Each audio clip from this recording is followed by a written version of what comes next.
Hello, my friends, and welcome back to RUNNAH, and welcome back to your favorite local running community. I'm Juliana, and this week I'm just popping in quick before our actual episode because I have some information that will make the rest of this episode just make a lot more sense. So we are kind of breaking the format a little bit this week, and I was lucky enough to host a Q&A following the brand new short film called Forward is a Pace that was produced and created and features the Every Woman's Marathon. And I got the privilege of hosting a Q&A with one of the absolutely wonderful stars of this short film, Miss Jess. And Jess and I sat down for a Q&A after we had seen a viewing of the film, which was absolutely fabulous, which right now is not available to view just nationwide. They're being shown at a lot of smaller film festivals, but stay tuned for more information as to where and when you can watch this film. We are going to be getting this Q&A. I sat down with Jess, asked her what it was like to be part of this film and a few other questions. Just a few quick notes about this. This was a live Q&A, and during this Q&A, I did have a challenge getting my second microphone to connect. So Jess is mic'd up and her volume is correct and good on this. The people who are asking questions and myself are not hooked up to microphones that are connected to my camera. So you should be able to hear them, but if they sound a little bit muffled, I apologize. I did my best to bring up the volume levels so that way you can hear what everyone is saying and it's not going to be hard to understand what the interview is. Jess does the majority of the talking anyway, so you should pretty much be good, but just wanted to give you a little bit of background information as to what was going on here in the episode, and that way you know what the heck is happening and you can enjoy this wonderful interview with Jess. So we will see you on the other side of the intro, but enjoy the introduction, enjoy this interview with Jess, and I will see you in a little bit. Bye!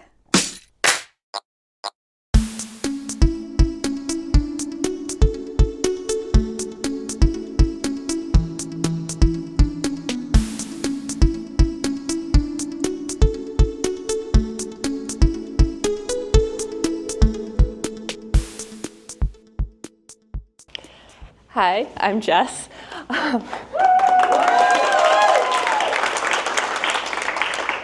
Thank you all so much for being here. It is truly crazy to have myself be in a documentary about running. Like I said in there, I've never considered myself to be an athlete or a good athlete at that, but this has been the most incredible journey. I've been running for about 3 years now. It hasn't been long, and getting to be a part of this has been one of the most meaningful experiences I could have ever dreamed of.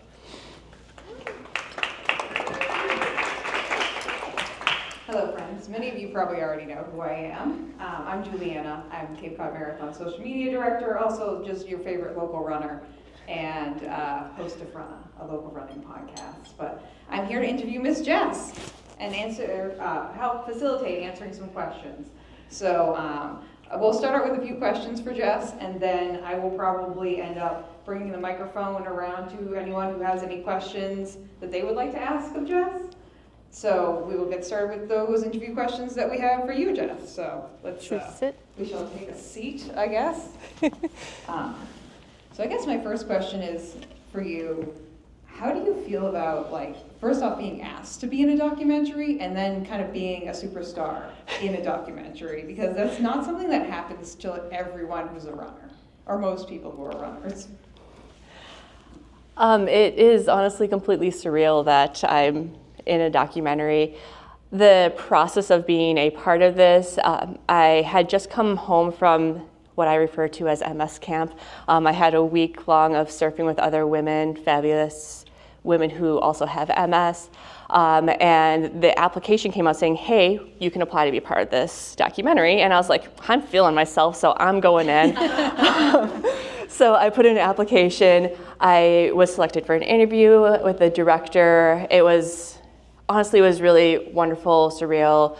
She had gone to school at Rhode Island School of Design. I live in Providence, so we had an immediate click together. And then I didn't hear anything for a few weeks. I was like, well, they didn't select me, that's fine. And I happened to be on vacation with my wife, and I got an email being like, okay, you've been selected. When can we come to Providence? And arranging that and getting to be a part of that, and then thinking about, oh my goodness, people are going to watch me run. So many people are going to watch me run. Normally one of the things I tell myself when I'm running, and as a slow runner, I remind myself, is no one cares about what you're doing out there. They care about themselves. But now people care about what I'm doing out there. And that has been a little bit of a change in mindset, but really amazing that you all have given me this opportunity. Yeah. So one of the reasons that I know you have representation in this documentary is because you have MS, and you are representing us chronic illness girlies out there. We love that, yes, as a fellow chronic illness girly. What does it mean to you to be able to represent what I would say are more or less invisible illnesses that don't really get as much traction and recognition as I think they probably should, and I definitely think they don't get that, because you just can't physically see the symptoms all the time. And people see us out here running marathons, doing things like that, being like, oh, it must be easy for you, or you don't have an illness, or all these things like that. What is it like to you, and have you had any comments, questions, concerns that are either like disparaging or inspiring or whatever you'd like to share about that experience, about now being a lot more public with being some kind of representation for chronic illness people, especially with a invisible illness? Yeah, being an athlete with an invisible illness is kind of trippy some days. Like, there are so many times when people are like, well, you're fine, obviously you're going out and running marathons. And yeah, that's amazing that I get to run marathons. Not everyone with MS does. MS is known as a snowflake disease, meaning it presents differently in pretty much everyone who has it based on where in your body it's affecting. So yeah, some people can, some people can, and it's very interesting to be a representative of that and showing, yeah, I can run marathons even though some people cannot. But it's really hard when I hear people say, well, yeah, you're obviously fine, because there are days when I am using a cane to walk.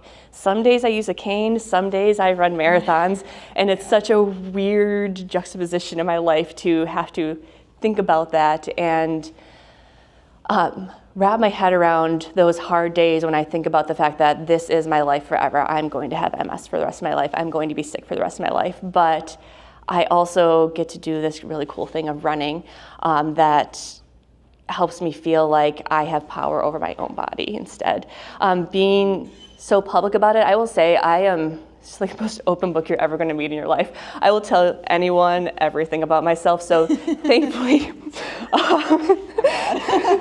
yes, Juliana can definitely understand this with I'm me. like very vocal about things, my health, and I'm just like, did everyone need to know that? Probably not.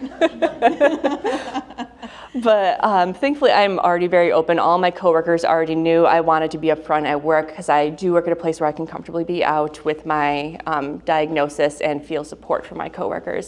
I'm very, very lucky in that. But I want to be a representative in a way. I grew up in a super small town, 1,200 people in the middle of Wisconsin. So it's very different than here. And I grew up as a queer person who couldn't be out.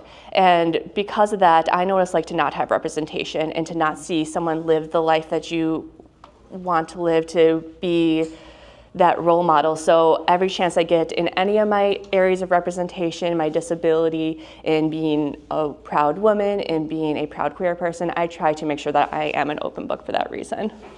Yeah. One thing that I like that you keep saying over and over again is that you're running because you can. And that's a big thing that I personally get in some of many chronic illnesses, like really just like to tell people who are like, oh, I wish I could run, I wish I could run. Or like who are saying things like, oh, I only run because I have to. It's like, no. I understand what it's like to not be running, and you also understand like what it's like to have those bad days, to have those days where it's like running is really challenging, and you're still out there, and you're like, okay, I'm out here and I'm trying my best. And it may not look great, but here I am. And it that joy and that just ability to run because you can, I think is like a really big theme in this movie, and also it sounds like in your life. Do you want to talk about what it means to you to run because you can, and because, again, some people run because they feel like they have to. You never have to. Don't feel like you have to run. Unless someone is like literally chasing you or murdering you, don't do it. Yeah. But running because you can, I think, is a really important thing to touch on. Do you have anything you'd like to say about that specifically? She's like, yes, of course, I have lots of things. So many things to say. I always have things to say. Yeah, running because I can. That is such an interesting thing. I used to be the president of the I Hate Running Club. I think we all were at some point. Yeah, we all might have been president of that. I didn't run until legitimately 3 years ago. I started running. At that time, I always tell anyone who wants to start running, like, yeah, I run marathons now, but when I started running, I could run the length of my block in front of my house. I could not run around the block. That was an Olympic distance for me at that point. That was a marathon. That was a marathon, yep. So I look at those hard days now and say, okay, what can I do? And some days it's running, and some days it is restorative yoga, because that's what my body can do that day. But I try to remember, like, my body is letting me do this right now. And one of the reasons I continue to run is I am reclaiming my body from MS. MS does not get to own my body. I own my body. And running means that I have a way of reclaiming my body every time I lace up those shoes and walk out that door. Even if it is just one of those, horrible runs that day where you're like, I want to delete that from Strava so no one sees it. Oh, yes. Even if it's one of those days, I still got out the door and I did something that people might not think I'd be able to do, because I have MS, because I'm a plus size girly, because I am a variety of things. Every day is just something that a day I feel lucky that I have the ability to run today. Yeah. I feel like sometimes if you're someone who has a chronic illness or has just had some issues or challenges, as most of us had, it's good to kind of put that in perspective and just be kind of thankful, if you can, for the moments that you do get to run. And that's like a big theme in my life, and it sounds like a big theme in your life too, and the other people who are featured in this documentary, of just being thankful for what you have when you have it, and realizing that it's not always guaranteed to you. I always tell people nothing is guaranteed, but the things that I get, I'm very thankful for. So that's a nice time. But to you, you are obviously a really big, part of this documentary, and the Everyone's Marathon has become a big part of your life. What does it mean to you to be just a key component, I would say, of the Everyone's Marathon, and also enabling other people and maybe like high-key persuading them, like, hey, come on, because I know how I am with the Cape Cod Marathon. I like very pleasantly harass people into participating with love or volunteering with us. But what does it mean to you to be able to be kind of an advocate for the Everyone's Marathon and be now a forward-facing portion of the race itself? One of the things that I've talked with a lot of people about, especially as we've been going through this process, talking about Everyone's Marathon, is how this sport is not inclusive of women. I know you look around this room right now and like, oh my God, there's so many fabulous women here, and many who are in running gear, and that's so cool, but that's not the norm. Like Lisa had said in the movie, like, you don't ever get to a start line and have it be majority women. So it is really incredible to get to be a part of that. After the race, I did like one of those little race recaps, and I told anyone and everyone who would listen to me that I was there for the vibes, and the vibes were on point. I just couldn't imagine a better race to have been part of. One of the fabulous women who I did the shakeout run with before the marathon is here, and it's so cool. Like, we get to see each other again. We get to be a part of each other's lives again. I'm still friends with some of the other women that I met at the marathon, and it was an incredible experience to get to be so involved in this thing that is changing the world of running. One of the things I've talked about with Team Milk is you go to a running expo, like before a marathon. I ran one of the World Majors last year. I ran Chicago. I spent 4 hours at that expo and I didn't see everything. I got a glance at what everything was, but I didn't stop at every table. 4 hours. I didn't see a single place selling sports bras. 4 hours of walking around a room of athletic gear, and there was not a sports bra for sale. And as a not small woman, I need a good sports bra. I mean, I know we all do, but like, there's just not inclusivity in this field yet. I know there's a lot of organizations who are now making a lot of effort. I think Team Milk has done a great job of doing that for longer than most organizations have. And them taking it to the next level of this, I was so excited to get to be a part of that in such a profound way. I think the other big theme I'm hearing you talking about is connection and your ability to connect with other women. And like the person, whoever they were, raise your hand. This lady in the lovely pink shirt right over here.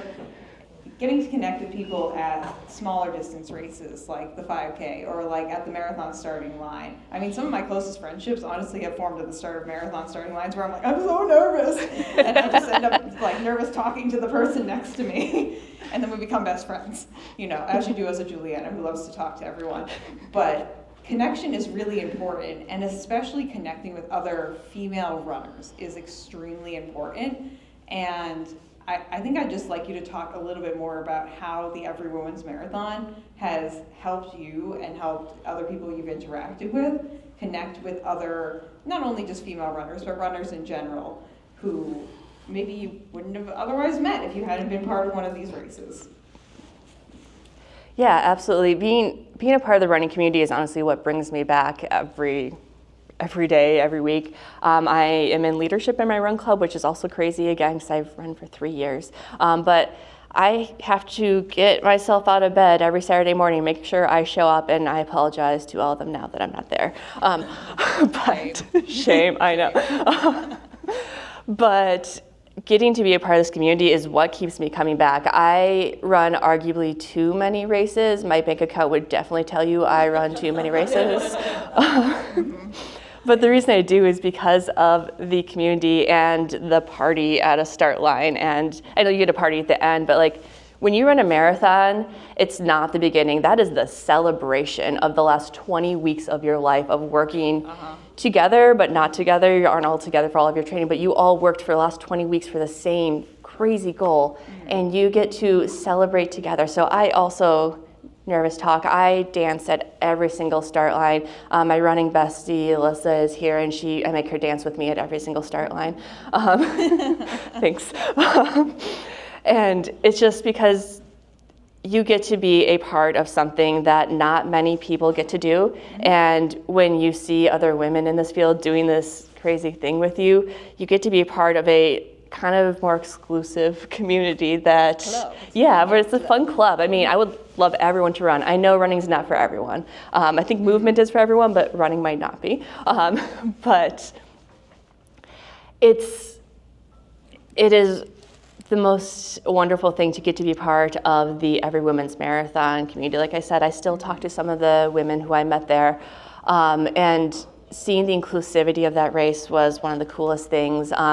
Two of the women who I'm very close with are trans women who were so excited that they got to register as women for this race. They so rarely get to do that. So it was getting to be a part of this community that is inclusive in a way that I have literally never seen another race be was magical. I think that is the best word I can use to describe it. Yeah. So I guess to round out our questions for you, Jess, before we take any questions from our lovely audience here, if you could convince anyone to run the Every Woman's Marathon, if you have an argument, it feels like you've given us some pretty good reasons why. I mean, I'm convinced. That didn't take very much, though. You could plug it in the right way at me, and I'd be like, yes! So, not hard. I'm an easy sell. But if you could tell people one or two reasons why they should run the Every Woman's Marathon with Team Milk, what would you tell them? If they're like, I'm a little bit skeptical, Jess. What should I run this race? I don't know. I'm not Juliana, though, because she would say yes immediately. I mean, I'd obviously say yes immediately as well. But the thing I would say is one of the biggest complaints I have about the running community overall is the lack of inclusivity for slower runners. You may be slower for so many different reasons. A lot of times I'm slower because I am an adaptive athlete. I have a disability that slows me down, but Every Women's Marathon has a beautifully long cutoff time. Some races have what I would refer to as an aggressive cutoff time, and that I, as a I'm slower, but not slow. But I have stressed in races about whether or not I'm going to make that cutoff. So this is a race you get to do, and you could walk it. You're going to walk at a brisk pace, but you could walk this race and hit that cutoff time. Yes, a nice jaunt. I see someone being pointed at who may have walked this race. Yay.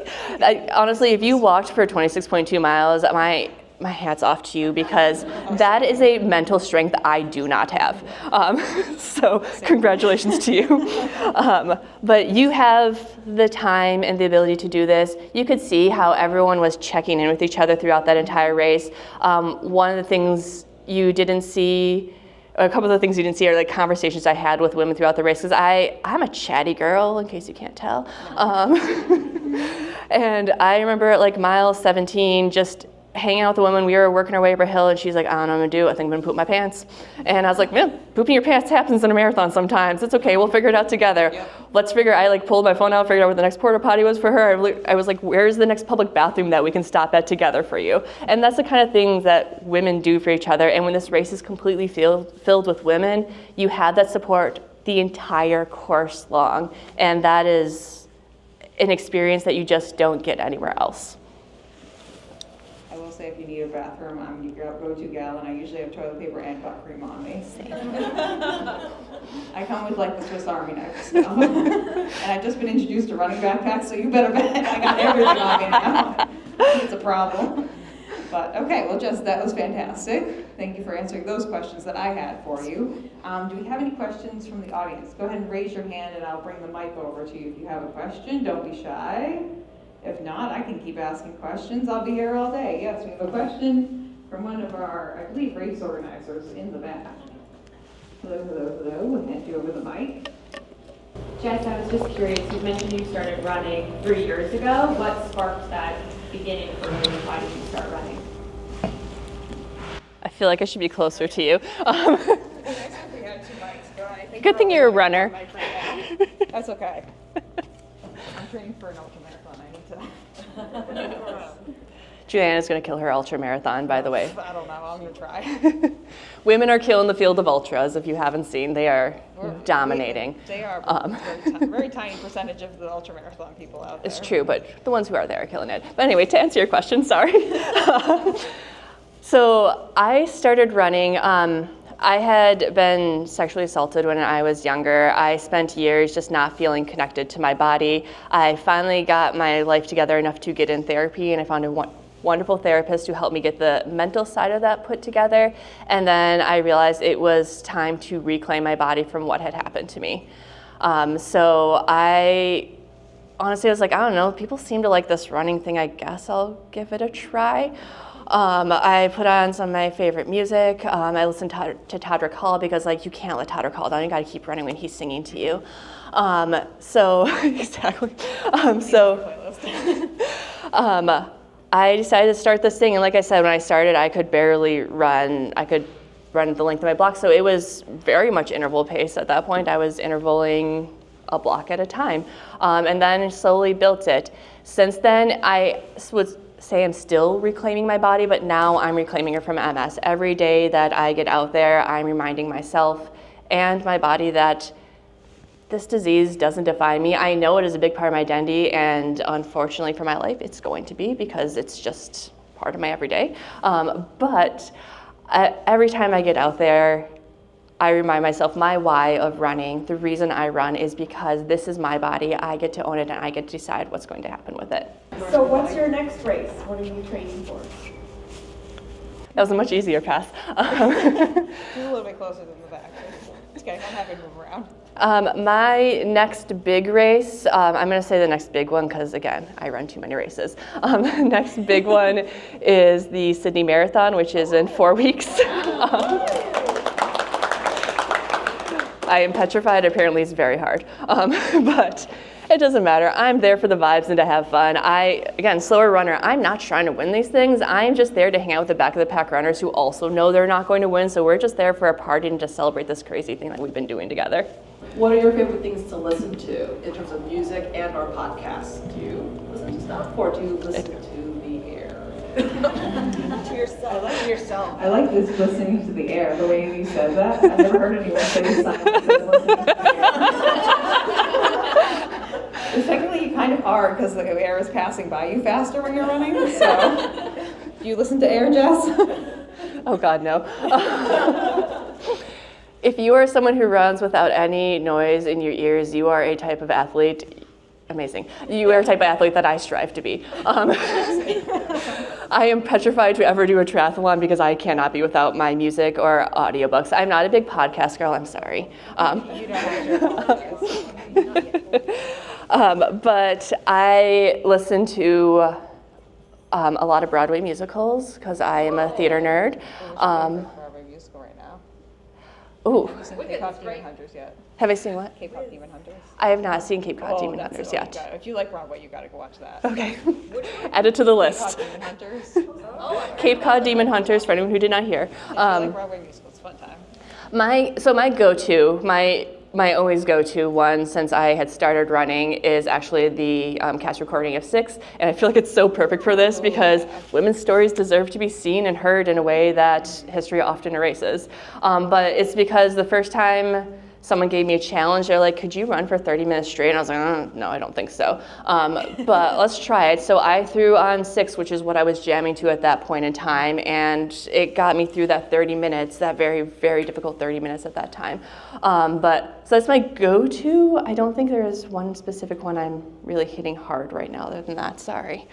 But aside from that, I listen to such a variety of stuff. If I liked a song ever in my life, it is on my very long running playlist, which is about 28 hours long right now.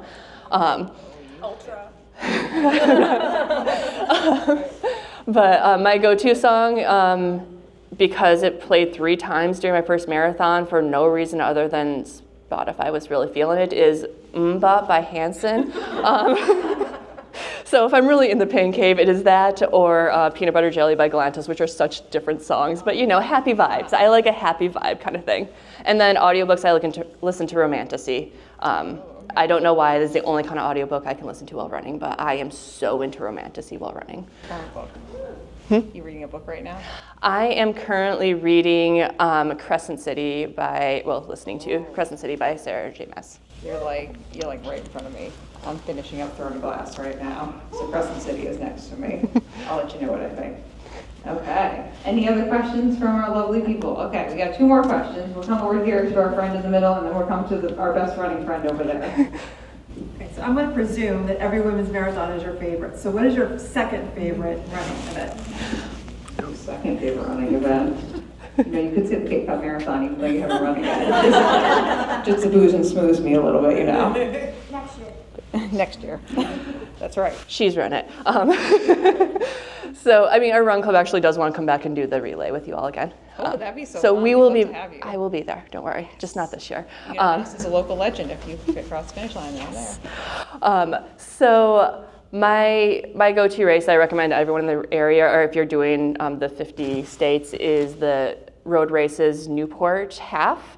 It goes through all the best parts of Newport, and Road Races is a lovely organization that gives you an hour early start if you need it, which is a really wonderful thing as both an adaptive athlete, a slower runner, a woman, whatever reason you may need that extra hour. Is just the most beautiful thing that I've seen a race organization do for runners to be inclusive.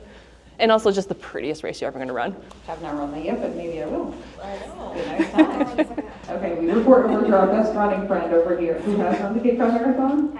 You have. Okay, so get that fist bump. Okay.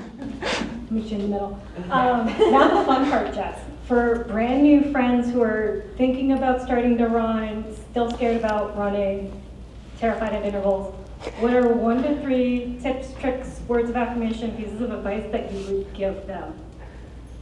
Our best running friend has a very good question. Yeah. She is wise beyond her years. So the first thing I will tell anyone is running is hard. So anyone who tells you running is not hard is one of 2 things. 1, a very naturally talented runner, athlete, or 2, a liar. So don't have an illusion that running is an easy thing to get into. And the thing that will be told to you over and over again in the running community is it doesn't get easier, but you do get stronger. So you are able to continue to conquer those things. It's going to feel really hard. The first month is not going to be the easiest month of your life, but running is believing to see versus seeing to believe. So you have to believe that you're going to get there, that it's going to get better, that little runner's high is going to make it there for you, that running a mile is not going to feel like a big deal one day. Or maybe it will every day, that's fine. But know that it's not easy for anyone who does it. So you see those running influencers who look so pretty and not sweaty while they're running. That's not real life. Find inspiration in your life that will help you continue to push yourself forward and to help you have that dedication. Running is also not motivation, it is dedication, especially if you're training for a race. Like, you're gonna be motivated some of the time, but there are also a lot of days where you wake up and you're like, oh, my cat's cuddling me and she's so cute and I just wanna stay in bed. But you are dedicated to doing this thing for yourself in your body. And the last thing is, you don't have to run any distance, you don't have to run any races to be a runner. If you go out and run, you're a runner. Races are not the end all be all. If you run races, marathons are absolutely not the end all be all. Only run a marathon if you like really, really, really want to. You saw me struggle at mile 21 there, where I was like, I could just lay down on this road and I would be okay. That was the worst part of the course. My race was terrible. So for people who had not seen what that course was, mile 21 is you get up onto a highway, and I don't know if you all know this, but highways don't have shade. It is uphill because you're going up on an on-ramp, and I am a slow runner, which meant it was very hot at that point in the day because we are in Georgia in the Georgia sun. But figure out what you want to do, figure out your why, and know that there's nothing specific that defines you as a runner other than getting out there and running for whatever brings you joy in the sport.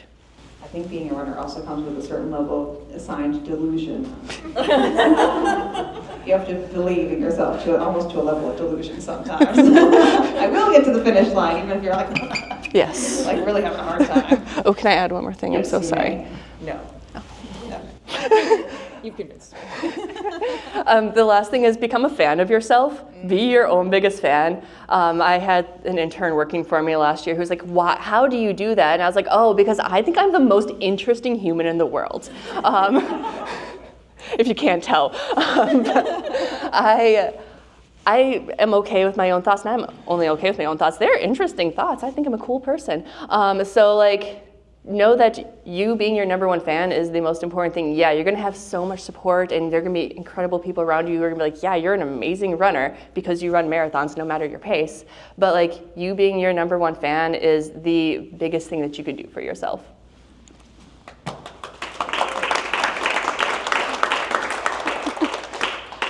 Okay, so I think we'll end with one question for me, if that's okay. Yeah. Would you like to share with everyone your favorite or your top right now, like running affirmation or like little phrase that you say to yourself? For me, mine is, you can only run the mile you're in. Oh, I like that. So, which I actually have this tattoo on my arm. Sometimes I say my arm is smarter than my brain, and sometimes it is. But what is your top running or your favorite of all time running affirmation that you'd like to leave our lovely crowd with? My top running mantra is, you can do hard things. I remind myself of that a lot because it is running the mile you're in, but it's also like, that mile might be really hard for so many reasons. You might have lost core support because you're a slow runner and they ran out of water. You might just be really hot and also tired, and your cats are at home. I really love my cats. But I remind myself a lot, you can do hard things, and yeah, this is hard right now, but you can do it. And also, why not you? You can do this. If anyone can, you might as well do it too.